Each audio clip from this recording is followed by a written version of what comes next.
De ce qui se passait en Algérie, je vais vous dire, ici à la campagne, on n'en savait strictement rien, hein.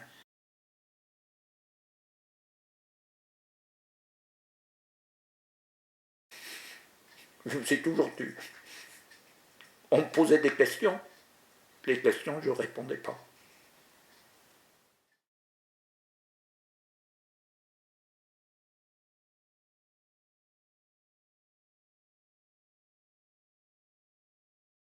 Et là, il y avait un autre troufion qui était en armes. Et il y a un petit arabe qui est venu, il avait son plein cabas de sandwich au fromage. Et, euh, et il vendait ça 1 franc. Ah ben, t'avais une petite baguette bien embeurrée de fromage, je lui en avais acheté une. Ah ben dis donc, j'avais rien dans le ventre depuis je sais pas combien de temps, et puis malade par-dessus le marché, je te dirais que la baguette passait bien. Ouais, mais il n'a pas resté longtemps là parce que je vois le gars qui a foutu un coup de pied au cul puis qui l'a fait déoter. Si tu par là, c'était le premier contact en terre arabe. Voilà comment je l'ai fait. Ben, mon première impression, je vois Alger, je t'aurais dit, ville plutôt européenne, en bordure de mer, quoi, quand même. Non, pas plus dépaysé que ça, pas plus. On n'a pas resté à Alger. Tout de suite, embarqué dans le train, direction Blida.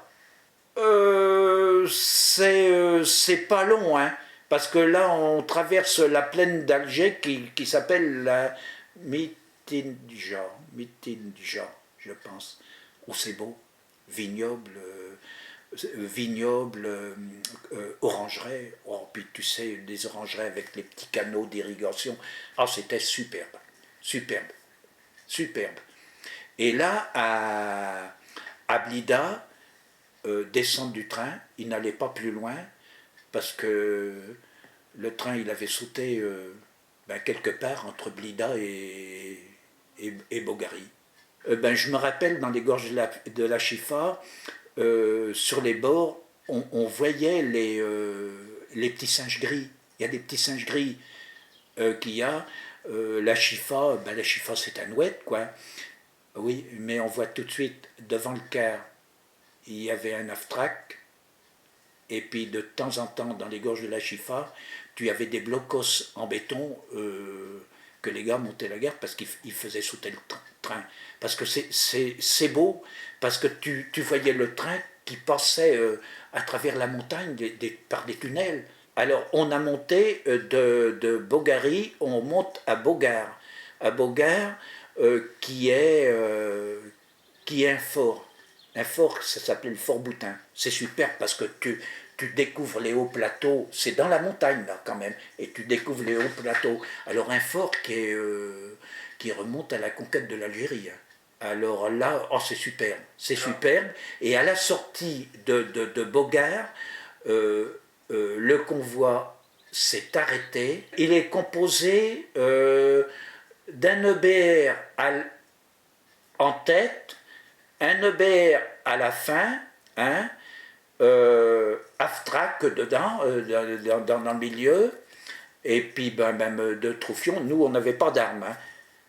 Et là, tu attends l'avenue de 2T6, qui font, eux, l'ouverture de la route. Pourquoi qu'il y avait ces avions-là? C'est parce qu'il y a un convoi qui est tombé en embuscade,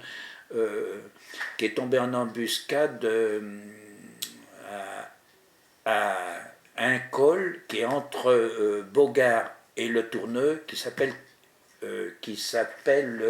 je pense que c'est Kerba, mais on le trouve là-dessus. On le trouve sur la carte. On le trouve sur la carte. Et des gars de le Tourneux, il y a un GMC qui est tombé en embuscade et il n'y a eu qu'un seul survivant et qui a fait le mort. Et qui a fait le mort, il avait reçu une balle dans le cou. Ben, on est dans le bain. Voilà, c'est comme ça qu'il faut dire. C'est comme ça qu'il faut dire. On y est, cette fois-ci on y est. parce que moi c'était un truc que j'avais pas vu, que je découvrais pour la première fois. On est arrivé à Le Tourneux le soir, je te dirais même tard, et là on a passé notre nuit. Il y avait un tas de paille à l'étage, et ça s'appelait, c'était un futur hôtel, parce qu'on est quand même dans un endroit qui était une route qui était touristique, qui était destinée au tourisme, hein, mais qui a, disons, pas existé. Ça s'appelait Julien, chez Julien. Alors à Le Tourneux, après j'ai logé chez l'habitant. Et l'habitant, c'était presque en face chez Julien, avec 2 maîtres chiens. 2 maîtres chiens, mais là j'étais armé. J'avais reçu mon armement, 3 grenades, 2 offensives, une quadrillée, une défensive. Mon arme, c'était un Garand, fusil américain de 44, là, hein, et 90 cartouches. C'était ça mon armement.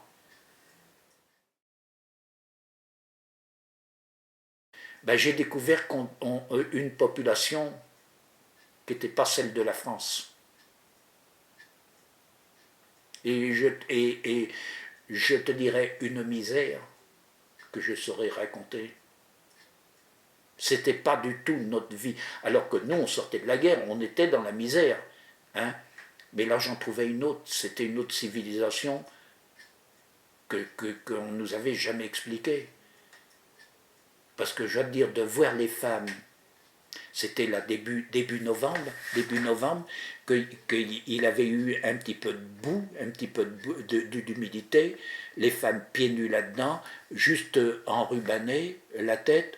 J'avais écrit ça aux parents. Leur accoutrement n'était pas ce qu'on voyait en France. C'était tout de même belle, une autre civilisation. Oh, une pauvreté. Une pauvreté. Là, c'était pareil, hein, ils couchaient à même le sol. Hein. Une natte et puis à même le sol. Hein. Du jamais vu.